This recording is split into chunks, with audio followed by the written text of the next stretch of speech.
Pranyata Setyaki ya ora memper pakartu ning prajurit saka Pandhawa. Ing atase prajurit ora ngetoni perang, mung liwat ana ing Tegal Kurukasetra wae diopyak diampyak sak penake dhewe. Wekasan akeh prajurit saka Ngastina ingkang padha tatu arang keranjang ora sah kokan gunung tanpa gunung. Kene papane wong perang, sapa sing ketok dianggep mungsuh Babarawa. Cetha kowe ingkang perintah karo prajurit mau, dasar Pranyata tak silak ana tanpa gunung. Gong Swatama kok. Anake dene. Mati apa ya? Ayo mbuh. Pengen weruh Swatama mati ya. Arep napa to sapa-sapa tok weruh iso mati iki. Aku pengen weruh critane kok ora ngerti, kudrate dhewe-dhewe kok. Ayun-ayunan rondo sencaki wis tantang-tantangan kaya aja omong wae gek perang. Apik ya diomong wae engko bek ra sida perang. Iki edan ora Petro kae nggih. Ndara Satama ya. Bagong kae. Nggih. Ngersake andong napa ndasmu kowe? Bungsane. Oh, wani ora. Wani wae ana Ndara Sencaki kok. Nek dhek arep nganu aku mesti karo Ndara Sencaki diajar kita, Den. Yo. Dubrok. Malah ngece karo. Keparatmu anggere ana kalodhangan Bagong lak candha tak kebruki watu sirahe. Oh, kapokmu kapan kowe arep dikebruki watu sirahe? Piye ngene ya kowe? Muni piye kowe? Arep ngebruki watu aku. Wah.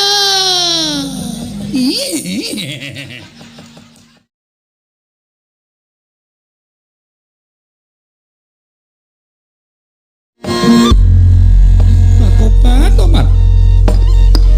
Katanging pun Kakang Dimas Setyaki.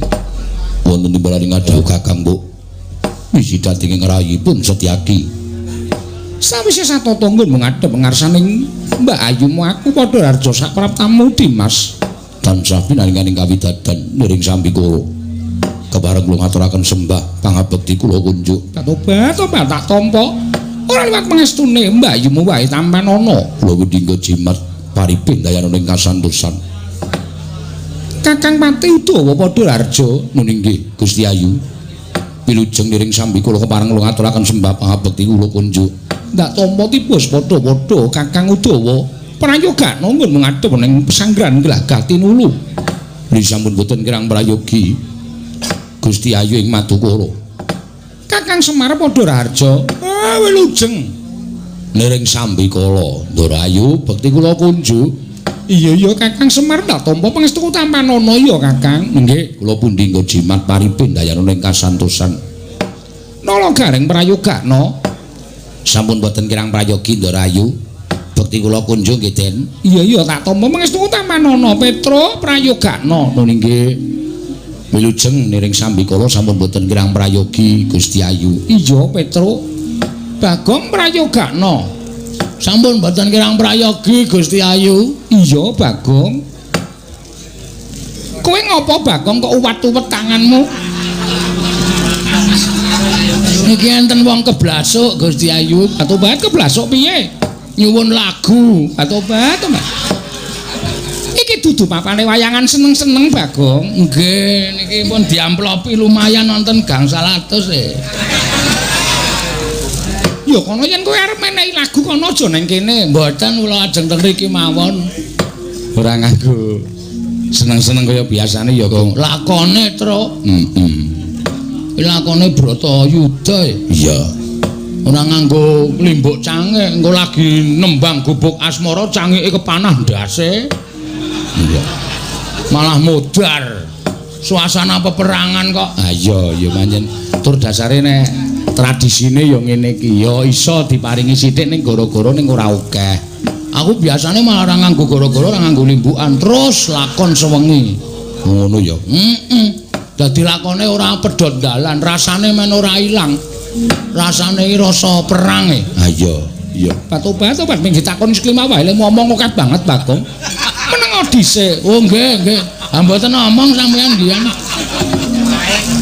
Kowe anggere muni dinae kelodhangan sithik le omong akeh banget.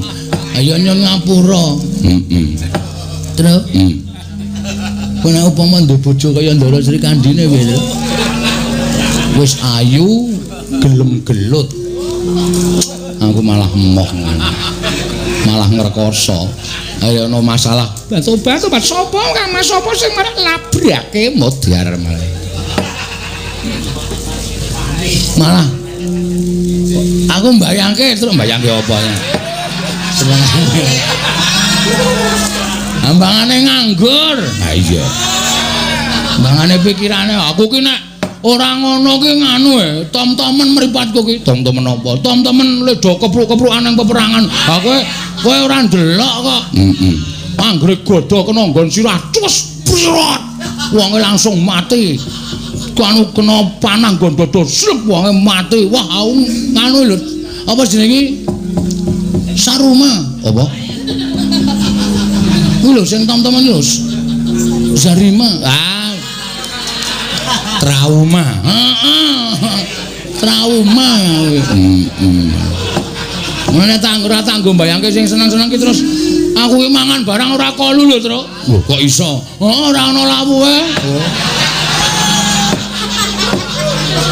Tak kira nek perkara le trauma kuwi perkara ora ana lawuhe nek aku ya ora kolu. Bagong dalem. Menengo dhisik nggih ngertokaken dawuh nggih nggo selingan mbangane senapeng sepaneng. Setyaki wonten timbalan. Kidul penggaliku bingung rasaku nggon ngantu-antu marang kunduring Pangeran Arjuna. Nggone nalika semana ngembari marang Senopati ing Ngastina ya kuwi Prabu Warsaya. Kelawan Kakang Mas Yodipati nggone madheg Senopati uga. Ayun-ayunan kelawan Prabu Gardopati nanging lha kok jebul ora padha nggadake marang pitungkasih Kanjeng Koko Prabu Ndarawati supaya aja nganti adoh-adoh kelawan Tegal Guru Kasetra lan aja nganti ninggal marang para prajurit negara Ngamarta. Nanging tinemu nganti dumugi tekan dina iki lah kok durung kondur marang pesanggrahan Mbah Tobat. Kuwatir ngrasaku yen to nganti mengko Kurawa ngetoni Senopati banjur sapa ingkang bakal dadi agul-aguling prajurit saka para Pandhawa Setyaki. Nuwun sewu Kakang Mbok. Madyan ingkang rayipun Setyaki menika dipun ajengaken wonten ing pabaratan kula mboten badhe mingkuh. Bebasan sampun ngantos namung dumugi ning pejah. Nadyan dados ndeking pengamun-amun lebur tumpur kuwan-kuwandanipun ingkang rayi kula ikhlas kinarya bebanten tabuk tawuring kemenanganing pepunden kula para Pandhawa. Tobat aku percaya nang apa ya mung cukup sira Dimas Garbaruji dhewe. Monggo wilanganing Senopati Kurawa kuwi pirang-pirang. Senopati Kurawa kuwi ingkang didaya Sekti Mahambara. Kuwi akeh wilangane. Yen to mung Dimas Tyaki dhewe apa dene Kakang Udawa tan wurunga bakal ngendelong barisaning Pandhawa Dimas. Pun sewu Gusti Ayu. Nadyaning abdi pun Udawa semanten ugi kula sampun prasetya mboten badhe kula mingkuh dhateng kewajiban menika. Kula ikhlasaken nyawa kula uncat saking raga kangge kemenanganing para Pandhawa supados jagat menika tentrem sirnaning angkara murka inggih menika para Kurawa. Gusti Ayu tobat ngaturake panuwun Kakang Udawa kasinggihan mekaten. Kejaba Setyaki lan Kakang Pati Udawa isih ana pangarep-arep sebab tumrapaku sing madheg Senopati ku namung para priyagung nanging klebu Panakawan iki upama gelem masrahke jiwa pati uripe marang para Pandhawa ya bakal ditampa gandeng Pangeran Arjuna ya urung kondur marang pesanggrahan. Nek kula wis tuwa ajeng napa upama kula mati kula ya ikhlas. Dene sing gelem do perang niku nggih anak-anak kula niki. Sing ngomong sapa Semar iki ngomong ora. Anakku cilik-cilik kon perang. Kowe iki mbelanana ndaramu Pandhawa. Mbela ya mbela nek ora ya nganggo pikiran ora kon njur anake disorohke kon perang. Petruk kae sing gagah. Aja, Truk. Napa? Iki nek Kurawa ngetoni Senopati, Ndara Janaka urung kondur, Ndara Werkudara urung kondur, kowe barang arep didapuk lho, Truk. Aku po? Perang ki ora kudu maju perang, Reng. Lho, perang ki kowe nek karo aku ning mburi gaweke unjukan para pejuang-pejuang ku ya termasuk berjuang. Lah gaweane dhewe gaweke unjukan para pejuang-pejuang kuwi, para satria-satria Senopati kuwi. Lah nek aku won perang aku wis sapa wong aku kesektene ora duwe kok. sing ampuh dhewe sing tangane iso murup abang iki lho iki kuwi beda lakon Truk biasane kowe nek pamer kae tanganku murup abang tamakke gunung iso jugruk akene sediakno tak tamanane rumangsane ra ora usah dhewe ya ning mburi wae mbantu njukuke pusaka njukuke apa-apa ngono lho ora kok apa-apa njur Ponokawan kok kon perang tobat nadyan Ponokawan ya dientukke yen to kepengin maju Senopati saeng ae mengke sing gara-gara sapa ayo tak takon sing nembang Sambate Ratayu lebet sapa Awo ming alasane kok ming perkara nembang. Weh, nek ora aku ora gayeng lho. Tenan nek ora aku ora iso lucu. Walah gayamu kok ora. Rumangsane aku ki maskot e. Nek ora ana Gareng kowe ora masalah, ora ana Semar ora masalah. Nek ora ana Bagong ditakokke, yakin. Apa iya domong aku ki termasuk apa ya? Nek carane wong menungso biasa ki artis. Waduh. Aku ya wis sekelas karo Roy Martin. Ora ngerti jenenge artis kok Roy Markus iki sapa? Udune ya udu Roy Martin. Nah iya. Tumrap kula saning ngaten mawon Gusti Ayu. Piye Petro? Nek cara kula gandeng penggalih panjenengan menika samar-samar kuwatir. Iya. Samenika ngaten mawon. Sampun enak-enak kapenak lenggah wonten pesanggrahan. Terus kudu dijaga kahanan Tegal Kurukasitra. Mbok menawa Kurawa ujug-ujug dadakan ngetoni Senopati utawa Kurawa gepuk perang wonten Tegal Kurukasitra. Lah, nek nganti ora ana sing tata-tata, nek ora ana siap sedia, wah saya ngrekoso melih panjenengan mboten tata-tata ngerti-ngerti Kurawa nyerang. Wah, niku malah saya bahaya. Ha ta, Gong? Mbok menawa. Oh, ngono. Aku penting ngono kuwi kudu siap sumadya. Ampun mlenggahan ngenten niki, perang kok ditinggal lenggahan niku sing ngajeng maju sapa? Aja terus. Aku maju kowe kiper ya, terus. Oh siap, beres ora kuwatir. Wis ngono wae. Pokoke disiapke, dititi priksa kahanan Tegal Kurukasitra. Mbok menawa rombongan Kurawa sing ngajeng nggunakake kalodhangan kudu disingkirake. Ndara Gusti Ayu Wara. Sapa iki to? Walah, kowe iki senengane medhot. Suasanane iki wis tegang, wis kenceng. Lah kowe iki terus le omong lali ayo terus medun meneh, drop meneh. Heeh.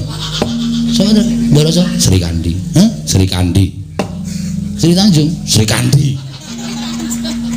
Kuwi headset iki coba sik headset iki. Ki, perang kok nganggo HP ngurokke lagu ya apa? Saiki lagi Banyulangit e. Ayo coba sik. Coba sik. Wah, nganti muni iki. Kuwi mlebokke jero banget, Bang. Aku nek ora jero ora mantep aku. Ngandel ora. Bagong iki ora ngerti suasana. Maksude iki lho, Pak. Ning iki kepikirane elek kabeh iki. Iki lho maksude ning lebokke ning bolongan kuping iki nek ora jero iki ora krungu. Ha dicopot yo nganti muni. Mangsane ora. Tulung kuwi wong penonton pikirane elek-elek kon mulih wae, Pak. Penonton kok kon mulih ki piye ora. Aku ki ora ndek niat. Niatku ki ora sing elek, malah do wae. Pun ngoten mawon kudu ditata, disiapke perjurute Ndarawara Sri Kandi.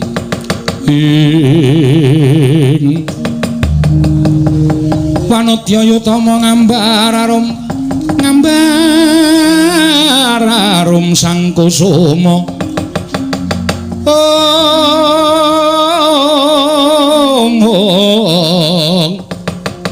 Gembrang-gembrang yen ngandika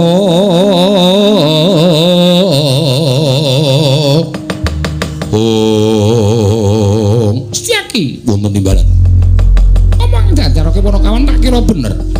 Dimas aja enak-enak lungguh ning pesanggrahan glagati luru gage. Ketapna para wadyabala kabeh saka ing pesanggrahan supaya samapta ing gati sawega ing diri mbok menawa ana trubusaning satra ingkang marajul saka sela-selaning Garuk. Ubayane aja mbalen jani Dimas. Iki ngestakaken dawuh. pareng bidal dinten samangke. Sing ati-ati aja kaya bocah cilik.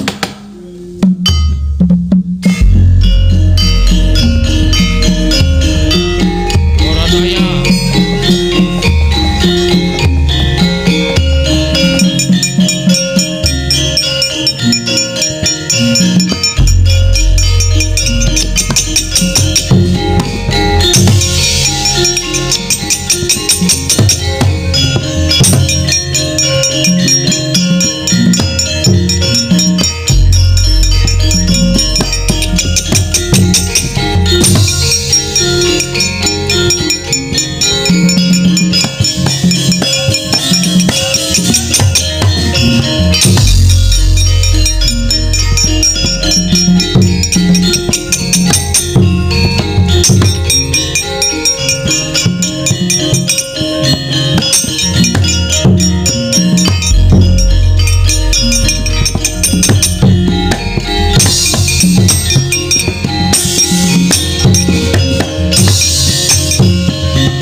Mandeg hati-hati.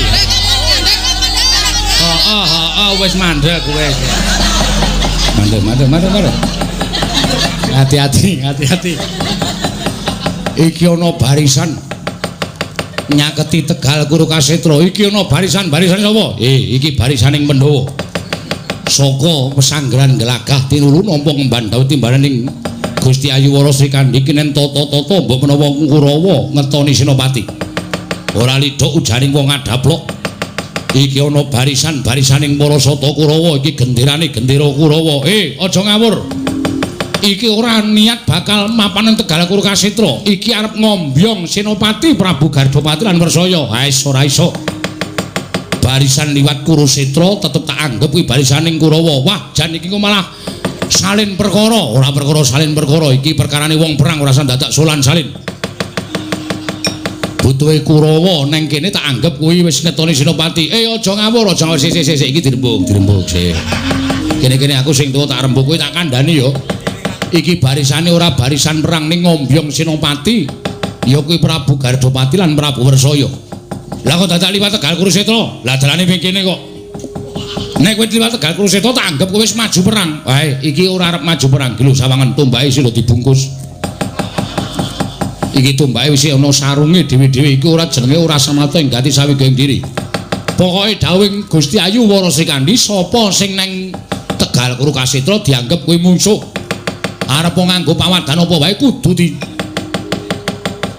singkirake lan diundurake. Lah malah perkara iki malah perkara beda. Ora perkara beda.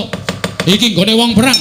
Iki nggone wong perang dudu nggone wong nggo liwat barisan pawe gundule atos. Iki anggepmu tok nggo apa iki? Ngene iki ngene lho tak kandhani iki kandhane apa kanca gepok perang gepoke.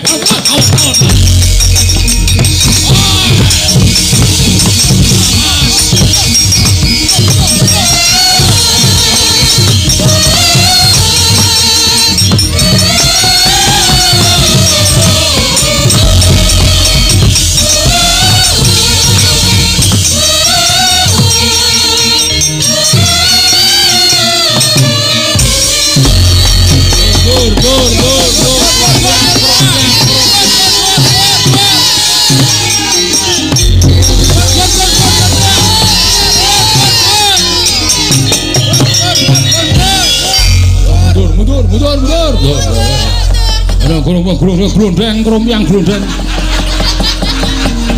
Kuwi apa sing mak glondeng kuwi tambur. Tambure ucul taline kesabet pedang. Wah lah mah ngrekoso kabeh iki wah jan mundur hati-hati golek nggon. Prajurit Ngamarta ngawur apa prajurit Pandhawa ngawur. Ora arep ngetoni Senopati kok diampyak sak pinahe dhewe. Waduh cilaka iki. Waduh aku ora tau samapta ing gati sawega ngira aku ora nganggo krewaca. Waduh dadaku kesabet pedang iki. Piye kahanane? Wah jero saja iki. Cemplungi wae gundulmu atos. Jero kok dicemplungi. Aduh mati aku. Mati aku. Iki kok kaya suarane Roma Irama.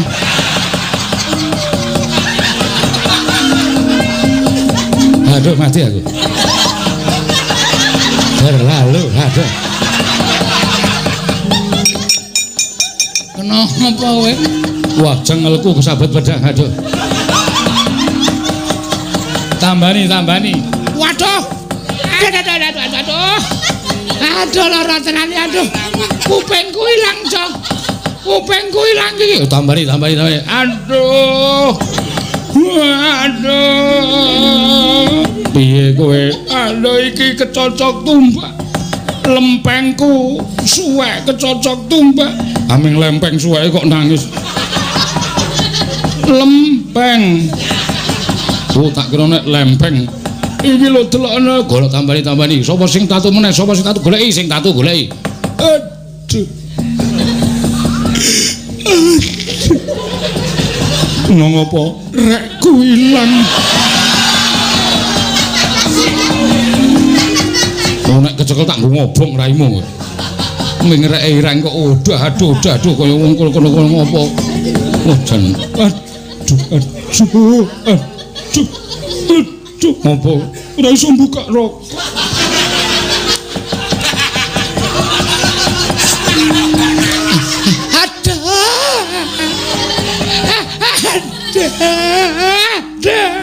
Ngopo kowe? Ndasku ilang. Ndas ilang kok iso omong. Ndas sing cilik.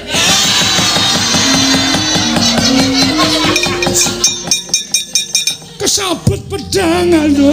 Iki dadi piye bentuke iki? Dadi lambe. Apa disambung kenthos piye men ketok wae. Wah, kanca cilaka iki. Cilaka mundur wae. Lapor karo penggedene nek barisan Kurawa sing ngombyong Prabu Gardopati dirusak barisan Pandhawa wae mundur.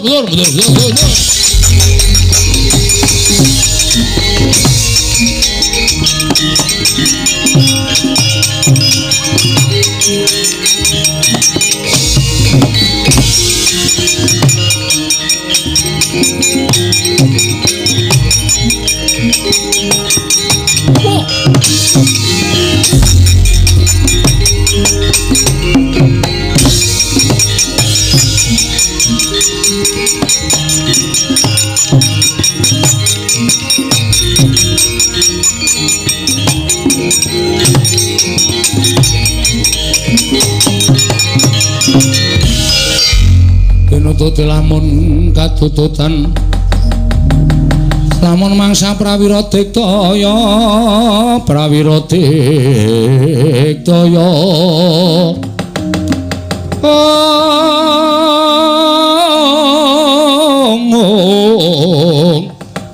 kula nanggono magawe gelari rawang-wang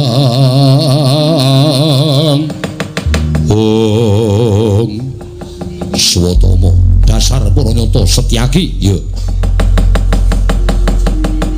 ora memper pakartuning prajurit saka Pandhawa ing atase prajurit ora ngetoni perang mung liwat ana ing Tegal Kurukasetra wae diampyak sak penake dhewe wekasanake prajurit saka Ngastina ingkang padha tatu arang ranjang rasa kokan gunung tanpa guna kene papane wong perang sapa sing ketok dianggep mungsuh Babarawa cetha kowe ingkang perintah karo Perjin mau dasar Paranyata tak silak ana tanpa guna Gong Swatama Gong anae dene mati apa ya ayo mbuh pengen weruh Swatama mati ya arep apa to sapa-sapa arep tok weruh iso mati iki aku pengen weruh critane kok ora ngerti kudrate dhewe-dhewe kok ayun-ayunan rondo sencaki wis tantang-tantangan kaya aja omong wae gek perang apike ade omong wae engko bek ra sida perang iki edan ora Petro wae nggih Ndara Satama ya Bagong kae nggih ngersake andong napa ndasmu kowe Kusane oh wani ora wani wae ana Ndara Sencaki kok nek dhek arep nganu aku mesti karo Ndara Sencaki diajar kita Den yo dubrok malah ngece karo keparatmu anggere ana kalodhangan Bagong lak candha tak kepruki watu sirahe oh kapokmu kapan kowe arep dikepruki watu sirahe piye ngene kowe muni piye kowe arep ngepruki watu aku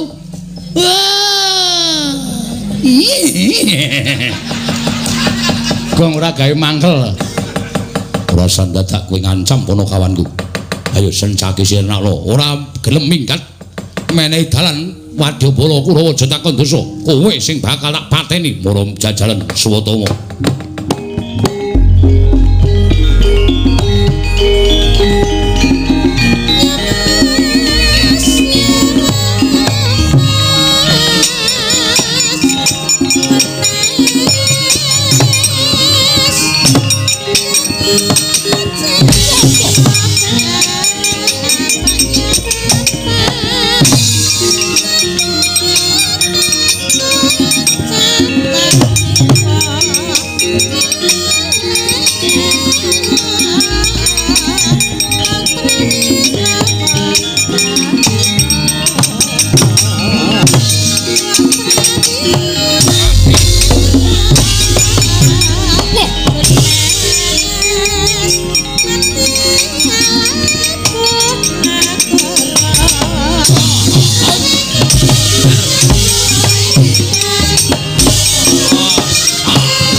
Turu ki ora ning nggon gaman.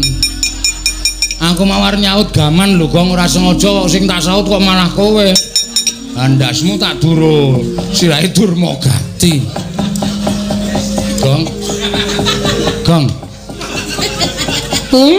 Lemane. Gong. Wong biasane ra apa-apa kok kowe iki. Hei.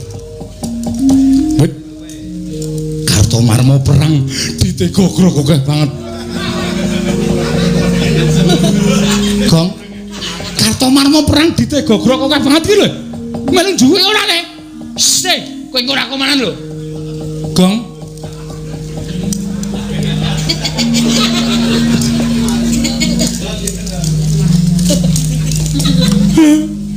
Gong.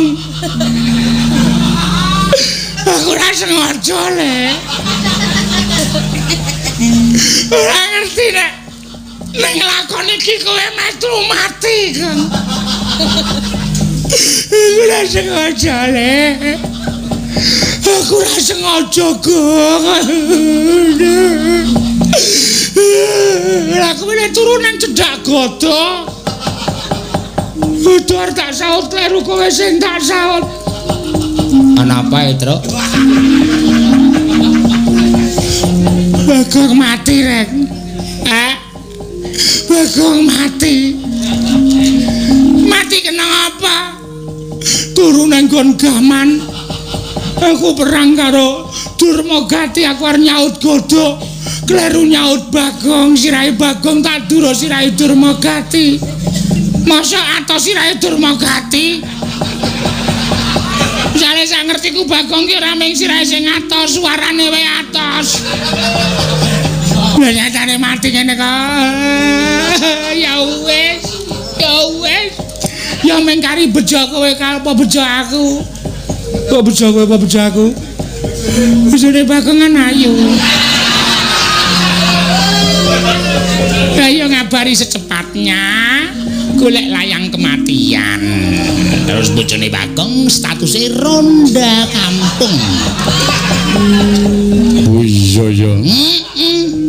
Wis ora usah digetuni. Nang perang ki anane Muktipa mati kok. Awak dhewe nang peperangan Bratayuda ki ya mung pasrah bongkokan. Sing mati sapa dhisik? Dilalah kok Bagong sing mati dhisik. Oh. Ha piye? Lah aku banggo kowe. Nek jane aku le ngesir ki suwe to, nek jane lho. Nah, aku wis rapati srek e. Sampoke rada lemu ae rapati osrek. Ayo wis nek ora rapati osrek ya aku wae. Wis asli lho iki nek engko kecekel aku kowe ora ngganggu lho, ora. Yakin. Aku tak bali sik Dela. Tak apa ya ngabari bojone Bagong nek Bagong mati. Aku andane Bagong wis meneng kene campur kancane ra mumpung kuruse tro batange akeh banget kok. Rasa dikubur ben. Pangan gagak, pangan singa, pangan macan. Ah iya, malah ratno tilase ya terus. Ah iya. Ngerti aku sipate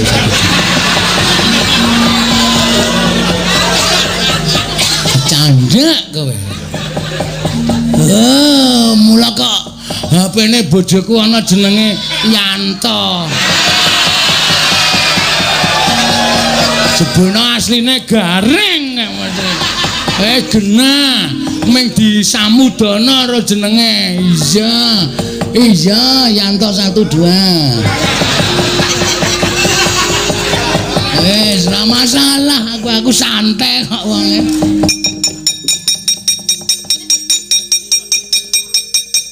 Asli ora sama melu-melu. Nah ora. Ah dhewe iki wong iki penak kok.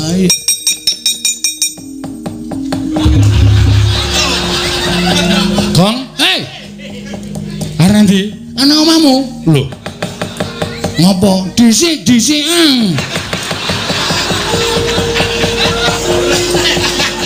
Oh, berarti cake ya seneng karo bojoku kae. Terus menyang dhisik. Gong, sini. Piye? Dame, wis dame. Asli ra sida jalan ora. Mulai jalan bareng kan aku ngerti kok. Aku wis paham kok. Sadurunge dadi bojo kan biyen yangmu to. Ya nyun ngapura ya kok. Ora apa-apa masa lalu. Dilalekke aku ya mengak aku kaget kok anakku sing barep kok rumane padha Petro.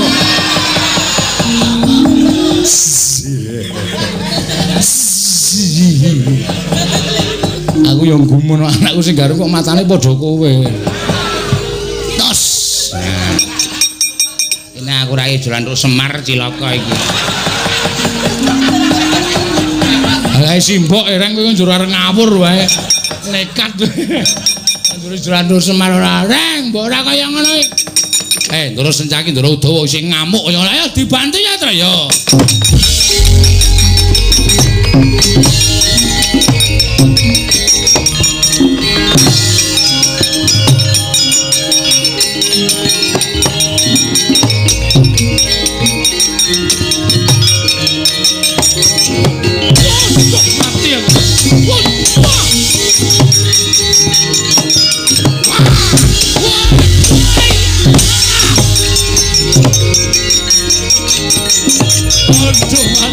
Mundur.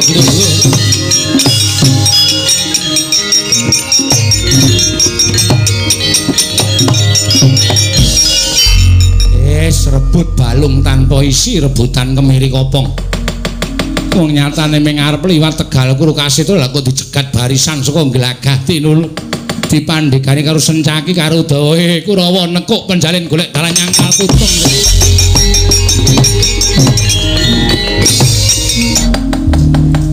Setyane ku garwani ro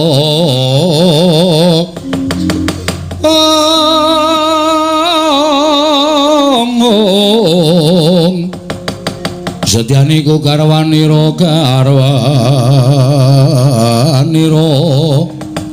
oh Dimas wonten dawuh Kakang Mbok patobat nganti temeka dina iki lah kok durung ngaton Senopati negara Ngastina.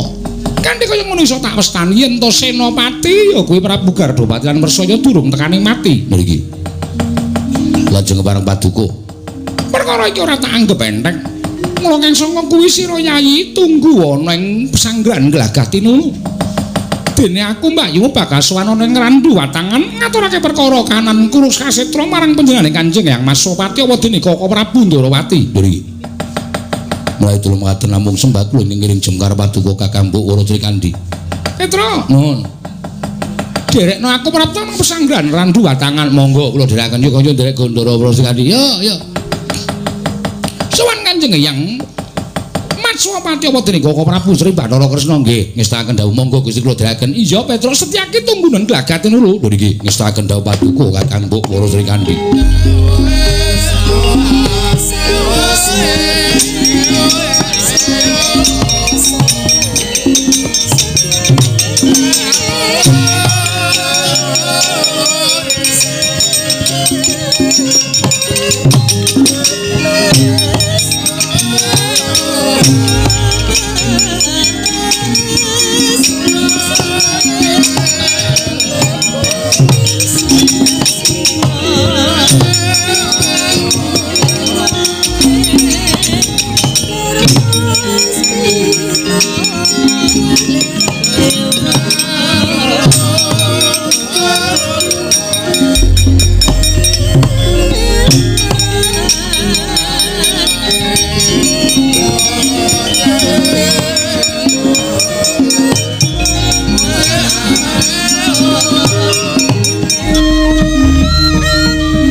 Prihatin was pogong mije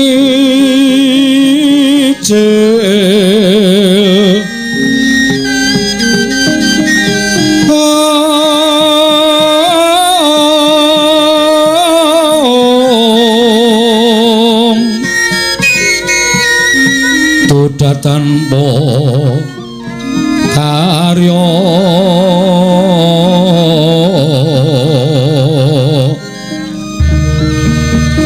sangkang rinemekan Gusti gelung rino sak sekarnya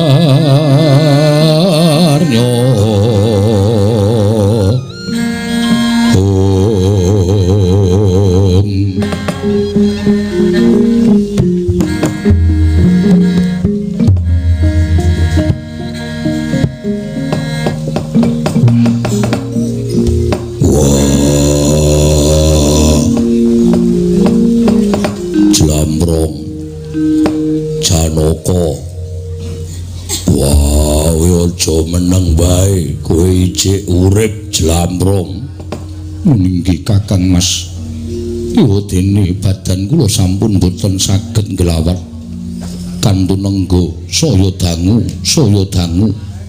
ingkang rayi badhe kerem wonten ing samudra mbel menika tumuli sak mangke kula sampun ikhlas lahir batin kula Kakang Mas. Wah aja gembeng aja cengeng jiwaning satriya aja pati-pati pasrah yen to durung mbudidaya jlambrong iki durung mangsane kowe karo aku utu tekaning mati nyatane sampun mboten gadhah kekiyatan kados mekaten Kakang Mas kula namung pasrah dhateng pepesthening kodrat. Wah Gardopati ora saya kowe menyang endi ayo nadyan aku wis kecemplung ana ing ngembel wis ora iso obah nanging gage caket ana ayunan pancen kowe satriya aku unggahno saka segara mbel tanding yuda karo aku tangkep jojo kantaran bau.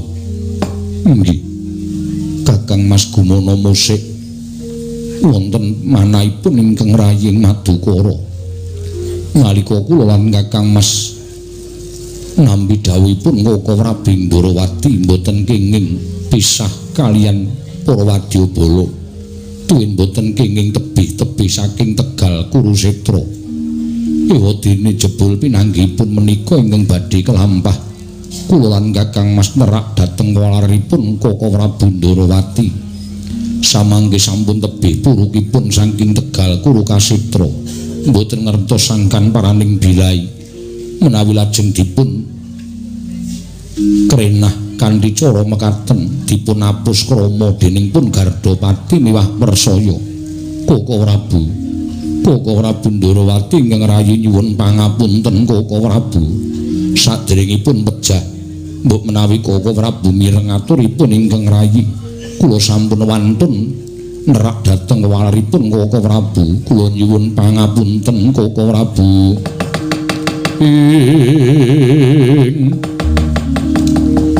Permara remangus ngambrang kati karunaning kasose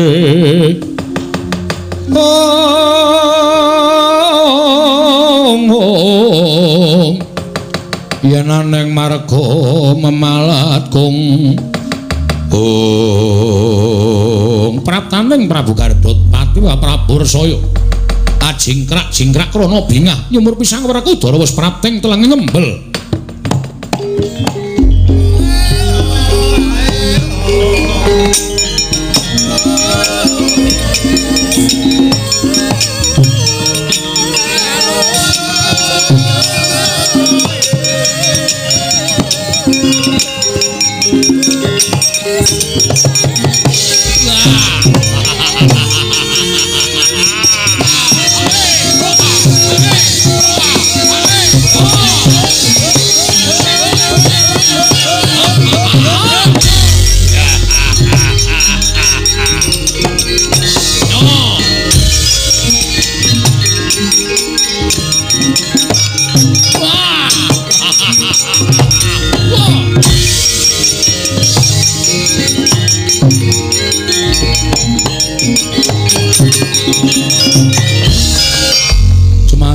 Anggro sesumbar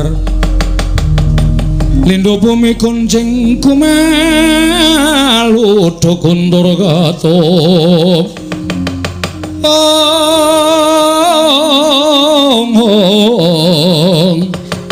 lumembak penyukang kumambang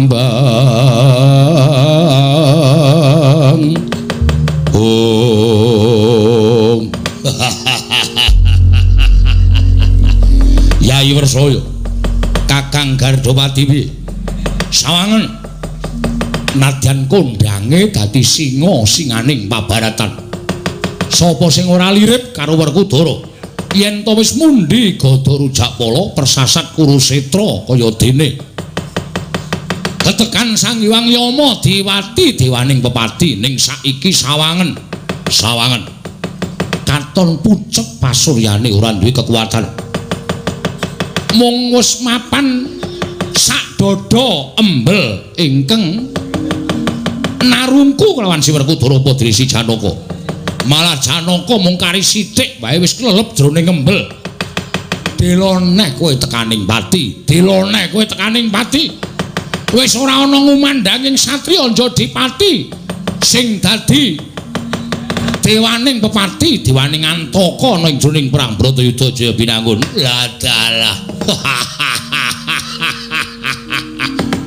kowe ora krasa yen to kowe tak dohke saka Kurusetra kowe tak hapus krama wekasan kowe mlebu ning segara Mbel kowe kepaluh kowe ora iso obah kowe ora iso nglawat Werkudara rasa kokean cangkem ayo yen pancen wani aku walono saka segara Mbel iki kowe tanding yuda karo aku ndidodo nyododo ayo kaki aja kaya ngene aja nganggo hapus krama kowe wong cilik getih wedi mati kowe miris satemah maras bakal nyumurupi muncrating marus kowe senopati gembeng kowe senopati cingeng kowe dudu senopati kowe wong wadon pepinjungan sakarepmu nggonmu gambleh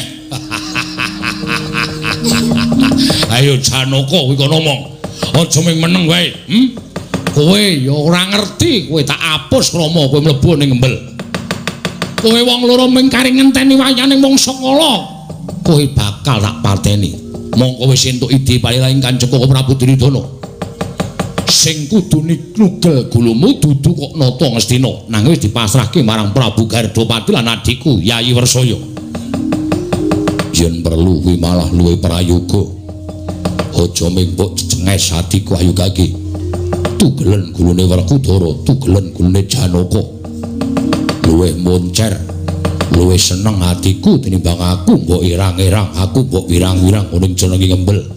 Gage Patenono Werkudara, gage Patenono Janaka, gage Patenono Werkudara, gage Patenono Janaka. Sisan gawe.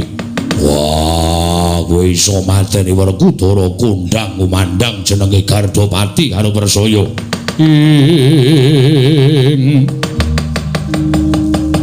Sikra para kang tumingal prang campo samya medali lir ratit wileting kota kocap kacaritonan semanten gempung penggaling Sang Prabu Gardopati Sang Persaya. Srigala kathak nalika semanten ngasta bedhama wujuding pedhang kekalihira arsa nigel jangganing Sang Werkudara miwah Sang Arjuna parandening mangke saya nyaket papaning Sang Werkudara ingkang kepaluk madyaning ngembel. Datan Graita kumrembiyah rikmaning nalendra kekalih sinaut dening Sang Werkudara linarak wani den blesekake wonten ing ngembel pejah senopati kekalih Sang Gardopati Sang Persaya.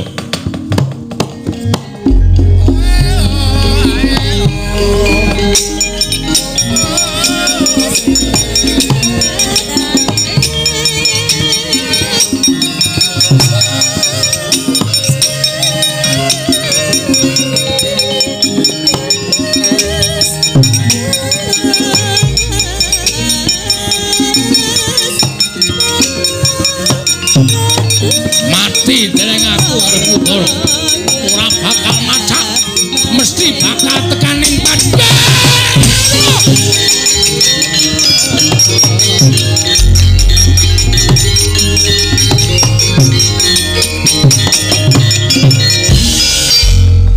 Mlebet jroning ngembel senopati kalih Sang Prabu Gardopati Sang Persaya.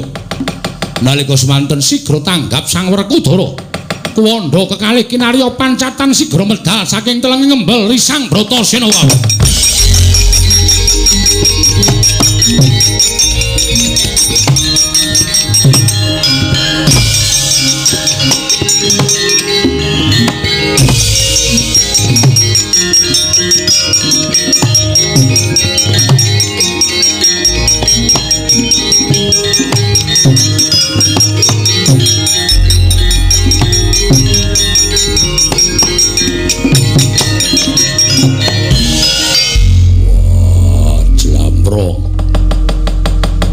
Isih ana palimarmaning Gusti sing nulungi kowe karo aku. Gardopati Persaya iso tak candhak rambuté tak bleseke ning ngembel. Kuandane tak nggo pancatan aku iso munggah telenging ngembel. Kakang Mas, mboten kinten babar pisan. Pangraos kula sampun mboten mapan wonten ing Janaluka nanging sampun mapan wonten ing alam antara. Sumadya sowan ngersaning Wang Mahanasa kula sampun boten gadhahi pengajeng-ajeng gesang. Ewadene saged luar saking telenging ngembel Kakang Mas. Wah, Gusti isih maringi mayungi karo awake dhewe. Meninggih kasinggihan mekaten Dlamrong wonten dawuh. Kaya dene wong mlaku sing wis kebacut adoh lakune. Nggone mapan ana ing telenging segara mbel napasku kaya wis mentek kepareng paduka apa ora luwih prayoga sawetara ngaso dhisik ana ing Gunung Setrapuru sadurunge bali ana ing Tegal Kuru Kasetra suwawi Kakang Mas kula dherekaken. Wah yo Dlamrong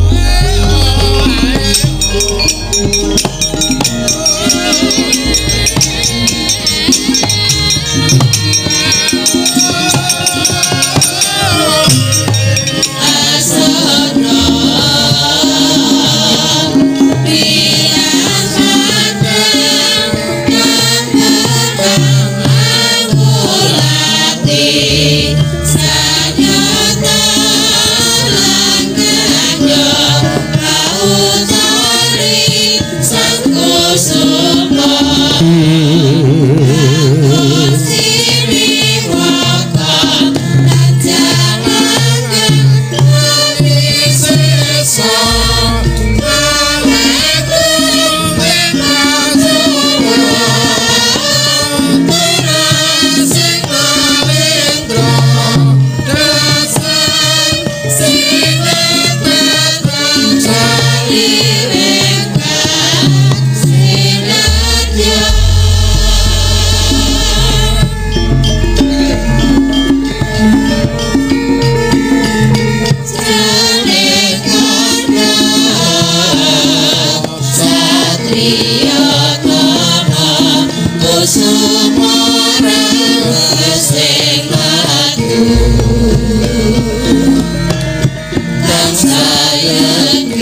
Konang sorem sorotetan madang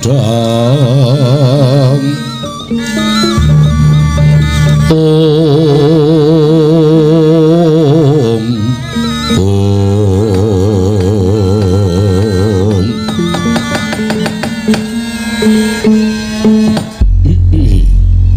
Ya jagat Dewa Bathara ya jagat pangestu Ngara Kang Prabu Ndarawati ya lho timbalane ngadhawuh Eyang apa dene Kaki Prabu Puntadewa wonten timbalane ngadhawuh paduka Kanjeng Hyang miturut pawarta ing ngendak tampa peperangan Tegal Kurukasetra dina samengko ora ana ingkang padha ngadoni pupuh disababake senopati saka negara Ngastina ya kuwi Sigardapati lan Wersaya narik marang kawigaten ing Si Werkudara dene Si Arjuna nganti metu saka Tegal Kurukasetra adoh parane ninggal marang paperangan pawarta ing kaya mengkono mawa apa pancen kepara nyata Kresna nyuwun pangapunten Kanjeng Hyang sejatosipun menapa ing paduka ngendikaken menika kala wau apan kepara saestu nanging kula nuwun sewu sampun ngantos nglepataken dhateng ingkang wayah ing Ndarawati sampun boten kirang-kirang anggen kula ngemutaken dhateng kadang kula kekalih Werkudara menapa dene Arjuna sampun ngantos pisah kelawan Wadyabala sampun ngantos nilar Tegal Kurukasetra ewadene mbok menawi krana mubal babal jiwa kasatriyanipun ngantos Werkudara kan Arjuna mboten kiyat nampi penantangipun Gardapati Mimpah Wersaya tumunten engga dinten sakmangke dereng wonten keterangan wonten pundi papanipun kadang kula pun Werkudara menapa dene Janaka dadi kabar sing tak tuwa mau apa pancen kepara nyata inggih apan leres mekaten Gusti nek nganti kedadeane kaya mengkono iki apa ora jeneng padha karo yen to Pandhawa samengko ora duwe kekuatan sebab tumrap Hyang Wirata kang dadi cagak tuaking Kaki Prabu Puntadewa lan kang dadi senopati Golagul saka Wadyabala Pandhawa tanana kejaba mung tuku si Werkudara padene Janaka. Yen to nganti Werkudara lan Janaka iki mengko ora pundur marang pesanggrahan, yen to nganti para Kurawa ngetoni senopati sapa ingkang kudu dijagakake, sapa ingkang kudu dijagakake iso nambak lakuning Wadyabala saka negara Ngastina. Kresna kagiat risang kapirangu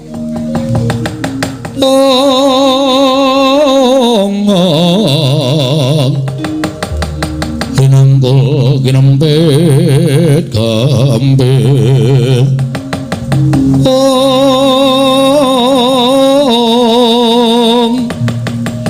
ginanggul ginempit gambir dosang reknaning bawana ya si tukang walang ati Nun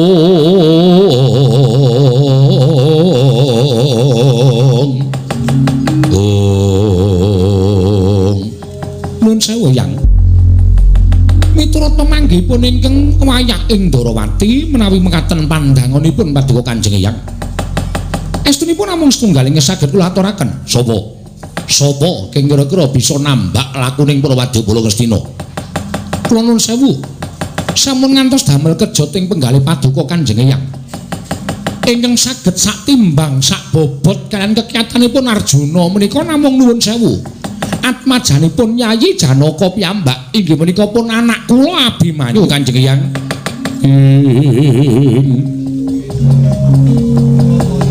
Dan samar pamoring sukma sinukmaya winah yuwing asepi sumimpen telenging kalbu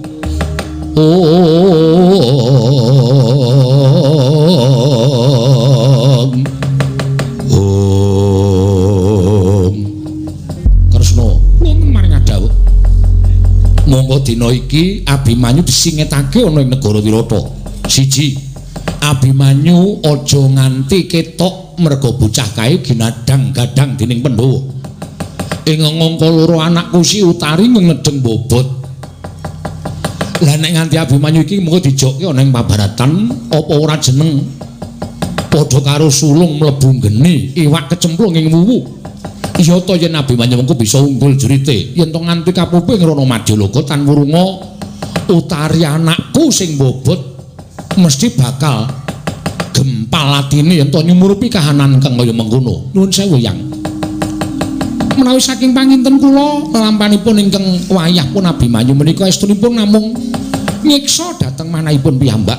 Lho, kosek kok nyiksa marang atine Abimanyu dhewe sebab apa? Jalaran Abimanyu menika jiwanipun satriya.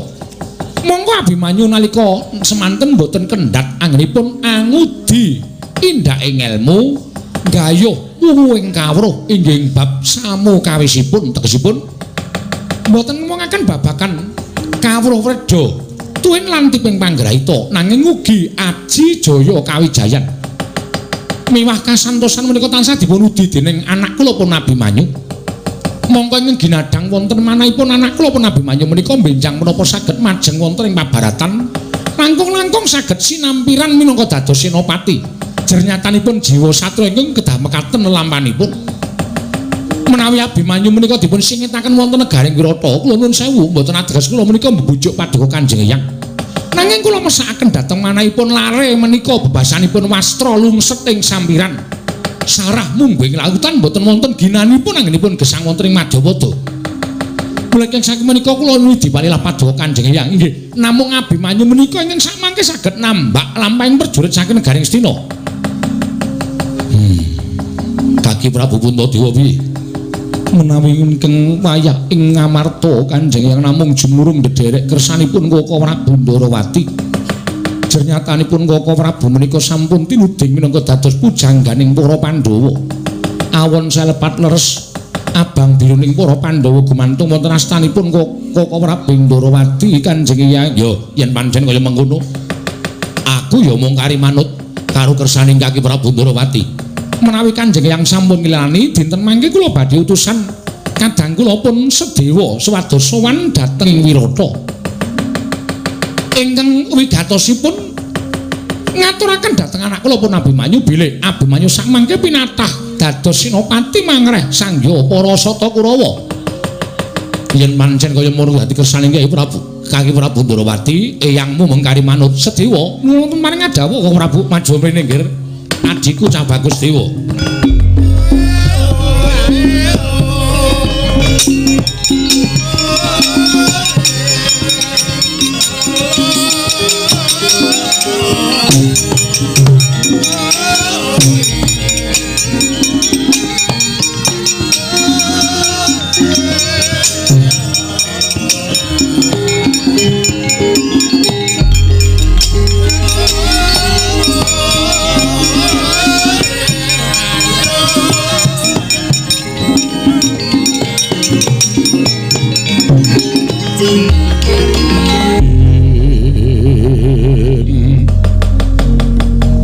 Kacarian putra lamun kawekasan ya kowe sanggeni maya wis sanggeni maya Wisnu Pratenta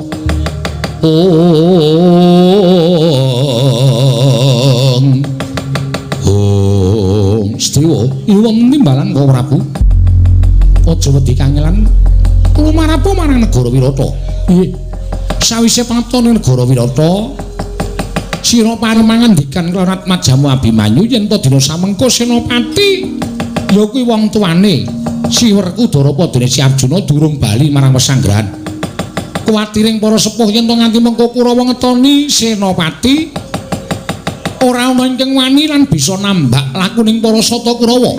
Mula Abimanyu dawuhana supaya ganti marang ramane ya kuwi Si Arjuna supaya madeg ana ing Kurusetra. Nuwun inggih ngestaken dawuh Kaka Prabu lajeng bidalipun ingkang rayi benjang menapa ora ketang sambung obor cara lintang mangkata dina iki nganti apa kawan. Nuwun inggih nyuwun pamit Kaka Prabu Kanjeng Hyang kula nyuwun pamit. Sing ati-ati Sedewa aja kaya bocah cilik. Putuku Cah Bagus.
Sedewa ngawe sanggaring para Panakawan radi tebih anggen kula sowan wonten ing sanggrahan Randu Watangan. Lah kok ujug-ujug pepanggihan wis rampung.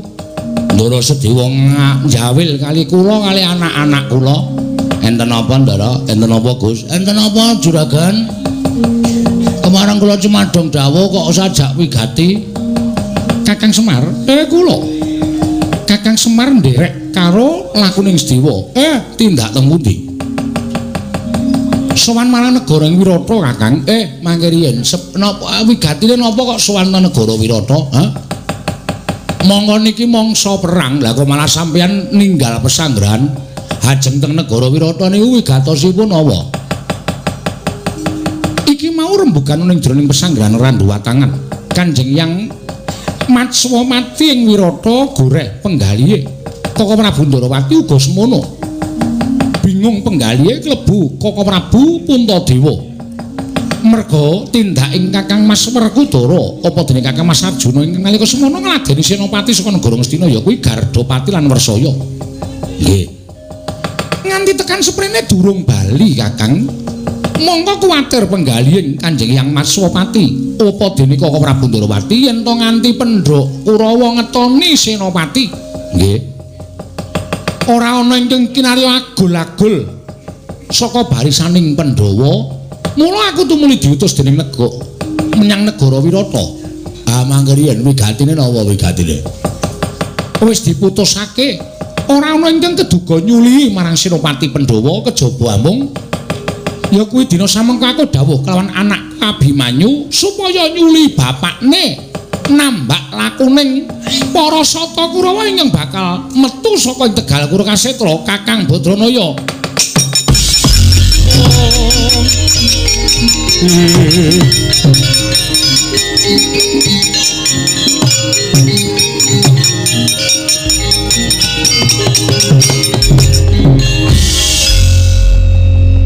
Kakang Semar kok semu kaget. Mboten napa-napa, jan mboten napa-napa. Kula niki ming batur, kula niki ming Panakawan. Nek akeh-akeh atur kula ndak malah kula mengke dikila nyelangkrak sak dhuwuring tenggak. Ya ming mak tratap ati kula duka niki perkara napa? Lah kok awak kula merinding kabeh. Aku ya ta terus wah wis rasa digagas ora ngono perkara merinding kabeh kuwi. Barang Ndara Sedewa paring dawuh nek Ndara Abimanyu dikonyuli bapakne nambak lakuning perjurit saka negara Ngastina mbok menawa Ngastina ngetoni senopati.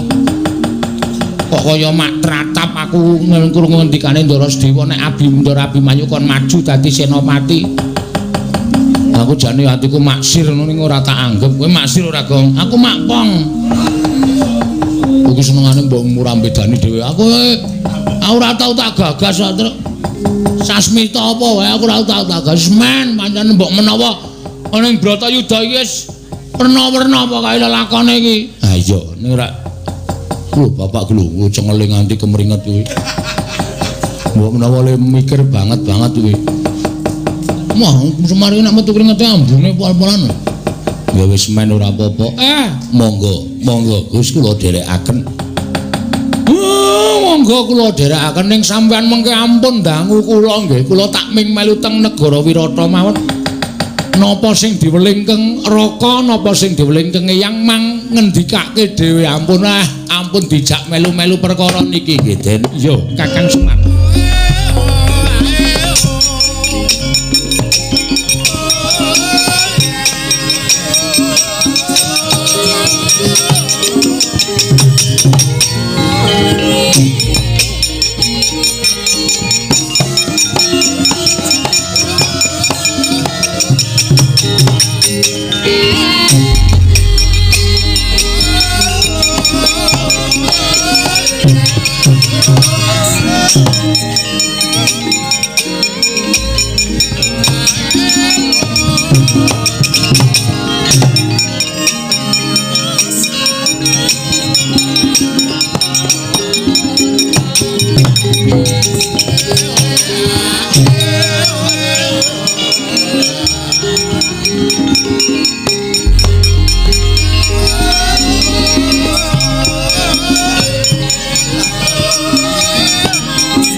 ngayub netra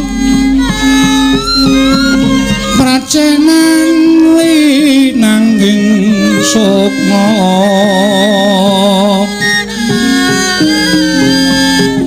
moksweng driya kang raga sanggone tiba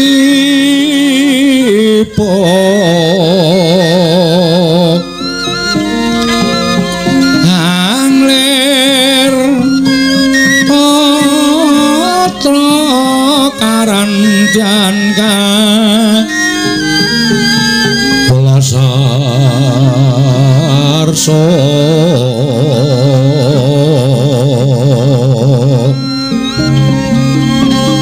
angler patra karandyan ka belasarso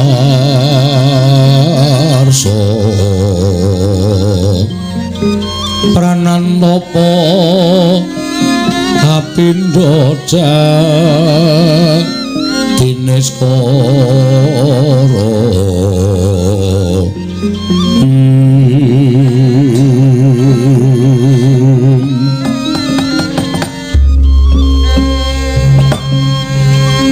kadangipun Kakang Dimas Abimanyu nganti bingung nggonipun Kakang ing Pringgondani napakake kelawan kahananipun Kakang nggone sawetara mapan ana ing negara Wirata nanging tan kendhat si Adi tansah suntrut guwayane ora katon bingar. Abimanyu apa ingkang mbok penggalih adikku bocah bagus yen pancen penggalih si Adi nandhang Sungkawa apa ingkang dadi darunane lan apa ingkang dadi sababe yen pancen si Adi menggalih sawijining perkara Muradiagi si Adi matur marang pun Kakang Pringgondani ingkang bakal ngrampungi apa ingkang ginepeng jroning penggalih si Adi kadangipun Kakang Abimanyu. Nuwun sewu Kakang Mas nadyan ingkang rayipun Sumitra semanten ugi keparenga ambabarana dhateng ingkang rayi menggah menapa ta sababipun dene paduka katingal rengu pasuryanipun. Nuwun sewu Kakang Mas ingkang rayipun Wilugangga semanten ugi keparenga ambabarana dhateng ingkang rayi ngantos bingung anggen kula badhe napakaken dhateng awak kula piyambak krana tansah sumerep dhateng pasuryan paduka Kakang Mas Tanjung Anom ingkang tansah katingal rengu pasuryanipun Kakang Mas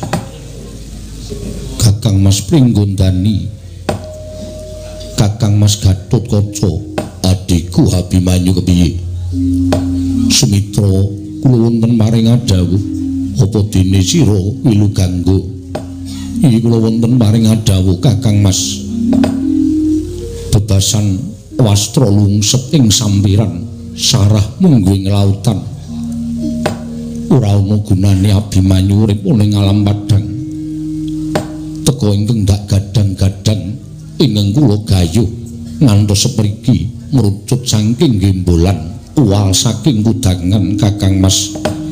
Lire piye dene si Adi paring dawuh kaya mengkono. Lire piye dene kadangku Abimanyu matur ingkang kaya mengkono. Nuwun sewu Kakang Mas. Paduka prisa piyambak bilih kula menika jejer putra ing Madukara. Mongko niating batos gandeng Kanjeng Rama menika mujudaken satunggiling satriya ingkang jagat menika ngantos keberbeken dhateng kumandhangipun Kanjeng Rama. Dene kewajibanipun anak menika tansah njunjung derajatipun tiyang sepuh. Anak menika menawi saged kedah mikul dhuwur mendem jero dhateng asmanipun tiyang sepuh. Nanging kados menapa gelaning manah kula dene Abimanyu sakmangke mboten saged mujudaken gegadanganipun tiyang sepuh. Ing atasipun para sepuh sami taker marus milang tatu madyaning Tegal Kurukasitra. Ing atasipun punden-punden kula sami abentiyasa kaliyan para Kurawa. Nanging sabab menapa Abimanyu malah kasingitaken wonten ing negari Wirata Abimanyu mboten dipun parengaken medal saking negari Wirata. Ing mekaten pangraos kula lajeng gelo. Manah kula tumuli tumlawung. Krana anggen kula gegadang saged mbebila dhateng tiyang sepuh, saged ngaturaken dharma bekti kula dhateng tiyang sepuh parandening sak mangke cabaring damel. Ing mekaten sampun boten wonten ginanipun Abimanyu menika ngrasuk jiwa kasatriyan. Ing nyatanipun kula boten saged napakaken dhateng jiwa kasatriyan kula. Boten wonten ginanipun Abimanyu menika mapan wonten ing negari Wirata. Lan langkung pantes Abimanyu menika kedah dipun sebrataken kisah saking negaring Wirata. Krana kula satunggiling anak ingkang sampun boten saged labuh labet tumraping tiyang sepuh kula piyambak Kakang Mas Pringgondani. Rekatadyan Gatotkaca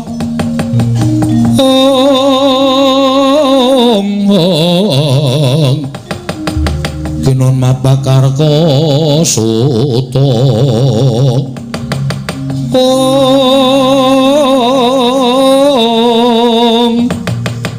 Tekapira Kresna Parta Maneher Satinira ing ujaran wang-wang semunggar cita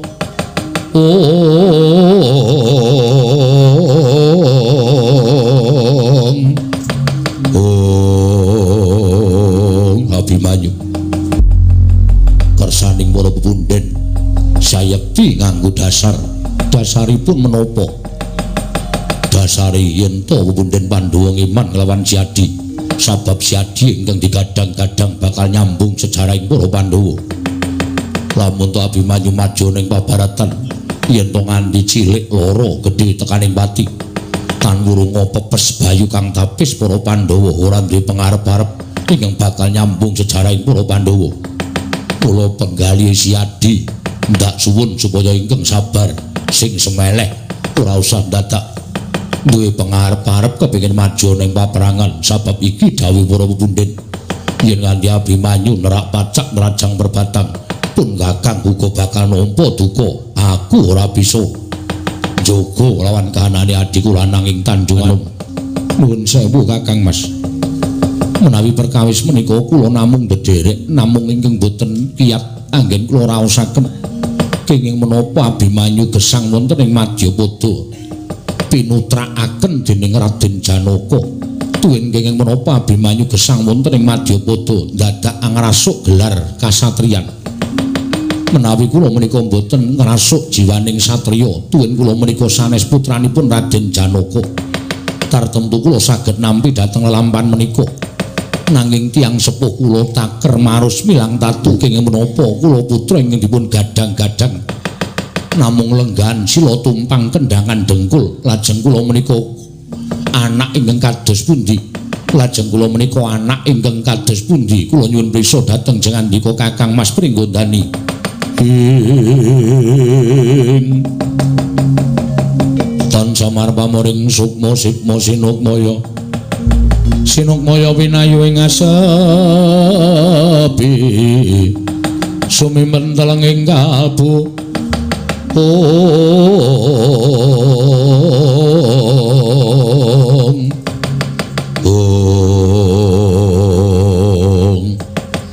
dereng ngantos paripusami mbawacana kasarawuhipun satra ing bumi Ratawa nggih sang Sedewa kadherangan sanggira patpura kawan kagiat risang Abimanyu wau.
Bala Pandhawa yok gumulung mangung siring sata Kurawa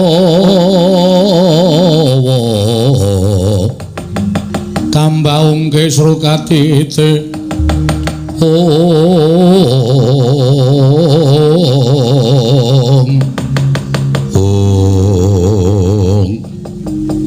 paman kula ngaturaken sembah pangabekti kula kunjuk paman Sediwa Abimanyu ndak tampa pangestuku manono ya nggih kula pun dinggo jimat paripe dayana ing kasantosan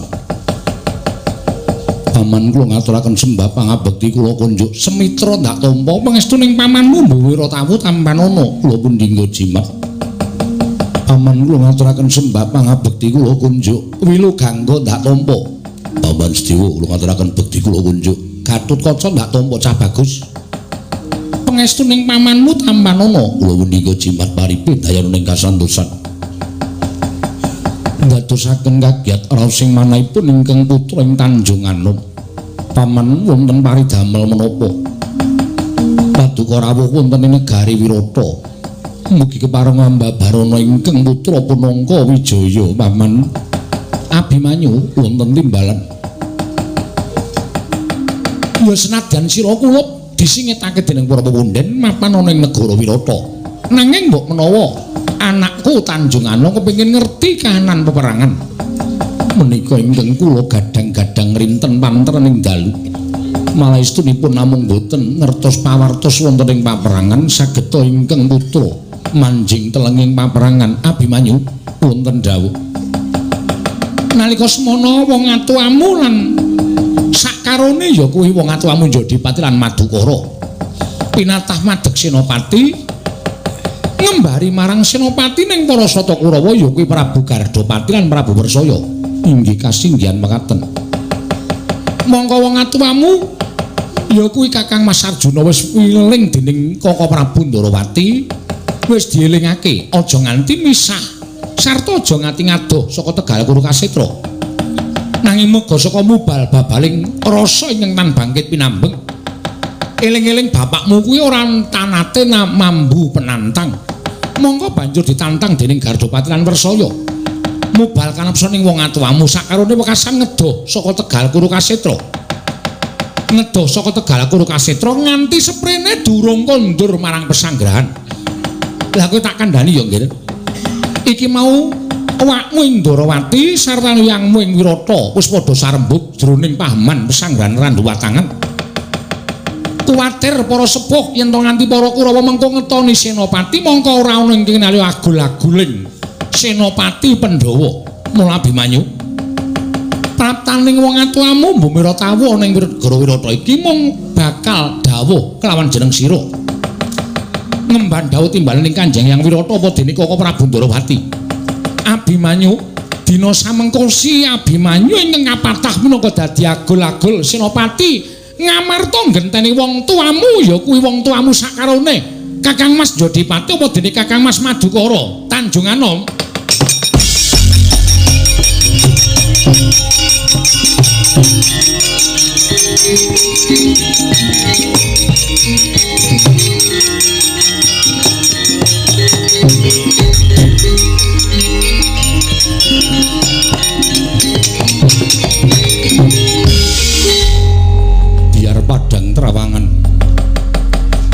kadidene lumamping wanci peteng kepapak obor sastra paman dene paduka paring dawuh mekaten mugi andadosna ing kawuningan menika pangandika ingkang kula antu-antu wit kula mlebet wonten ing negari Wirata ngantos singgo dinten sepriki jebul nyatanipun Jawata midhanget menawa dados panggersaing manah kula satemah pepunden sami dawuh kenan paman Bumira tawu dawuh kelan ingkang putra Nangka Wijaya supados kula madheg suraning driya jejer satriya ingkang kados mekaten menika ingkang tansah gumana musik wonten manah kula Kanjeng Paman Sedewa Abimanyu ya mula kang saka kuwi tak jaluk tata-tata samapta ing gati sawega ing diri aja nganti katalompen pun paman kondur marang pesanggrahan Randu Watangan sakunduring pun paman Abimanyu disuwun dening para sepuh supaya njaga kahanan Tegal Kur Kasetra yen to mengko Kurawa ngetoni Senopati diborongake marang Cira Kulub Tanjung Anom sembah kula ingkang nderekaken Jengkar Paduka Kanjeng Paman Bumira tawu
Anut lakoning Kurawa ing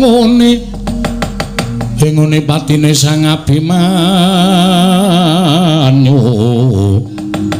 kena ing citra tandya Sang Satyaki magut ngambil sanjata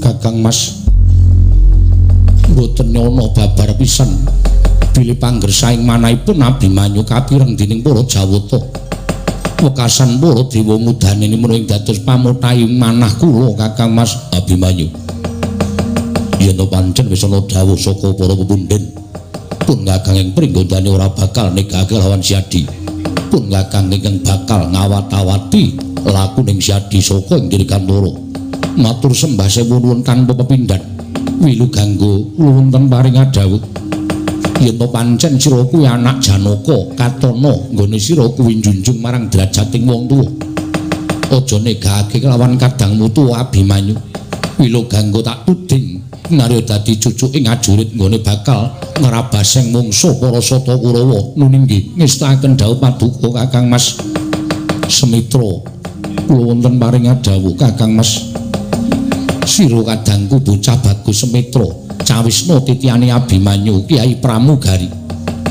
yen wis cumawis samengko pun Kakang bakal nitih Kyai Pramugari nasak barisane mungsuh nuninggi ngestaken dawuh Sumitra Wilogangga ndak keparengake mundur saka ing negara Wirata Cawisna uga rampining peperangan panjenengan ingsun nedya sarembu kelawan garwaning ingsun Yayi Siti Sendari menapa dene Kanjeng Hyang Utari Prastoda paduka nyuwun pamit kula nyuwun pamit Kakang Mas sing ati-ati aja kaya bocah cilik Semitra lan kowe Wilogangga